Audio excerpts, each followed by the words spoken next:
আসসালামু আলাইকুম, welcome to guide philosophy. তো আমাদের টেন্সের মধ্যে প্রেজেন্ট টেন্সের ক্লাসিফিকেশনে ফোর্থ পারফেক্ট কন্টিনিউয়াস টেন্স নিয়ে আলোচনা বাকি ছিল এবং সাথে অক্সিলারি বিষয়ে কিছু কথা।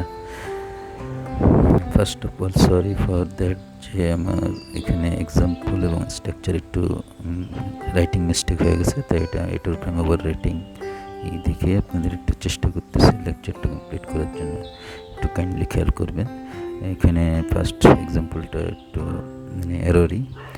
তো বন্ধুরা লক্ষ্য করছেন যে আমি এক্সাম্পল আর স্ট্রাকচার দিয়ে আমি সব বুঝেছি। তো এখানে একটা এক্সাম্পল সেট করছি পারফেক্ট কন্টিনিউয়াসের জন্য।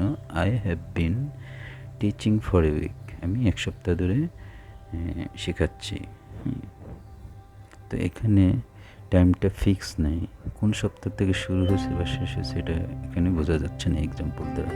তো এখানে ফরের ইউজটা এরকম, আর সপ্তাহ নর্মালি এরকম হবে। আই হ্যাভ বিন টিচিং ভার্বের সাথে আইএনজি যোগ, auxiliary verb have been has been, এটা আমি সামনে স্ট্রাকচারটা অবশ্য করতেছি।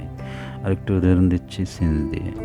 তো এই একই উদাহরণটা, I have been teaching since last Monday, আমি গত সোমবার থেকে শেখাচ্ছি, মানে পাঠদান করতেছি। তো এখানে টাইমটা ফিক্স, সোমবার, জাস্ট সোমবারই। তো এখান থেকে একটা স্ট্রাকচার বা ডেফিনেশন বের হয়ে আসলো। আর আমার মেথডটা এরকমই, এত বড় ডেফিনেশন মানে বাংলায় যেভাবে আমরা সাধারণত প্রচলিত বই পড়ে আসছি ওটা আসলে একটু ক্রিটিক্যাল, এই জন্য আমি এটাই করছি না। আশা করি ভালো লাগলে সাথে থাকবেন, কমেন্ট দিয়ে জানাবেন। আর এরপর আলোচনা আসতেছে অক্সিলারি ভার্বগুলো, যেগুলো আমাদের খুবই জরুরি এই টেন্সের ক্ষেত্রে। তো অক্সিলারির মধ্যে অক্সিলারি বা ভার্ব টু বি মধ্যে প্রেজেন্ট ফর্মে আছে আপনার be, am, is, are person number অনুযায়ী। তো এগুলো আবার present tense, past tense, future tense এক রকম হয়, সেটা আমি একটা চার্ট এখানে শো করতেছি। ফার্স্ট ফর্মে বিন আর ওয়াজ হয়, ওয়ার হয়, হ্যাড হয়, আর ফিউচার টেন্সে হয় shall, will, shall be, will be.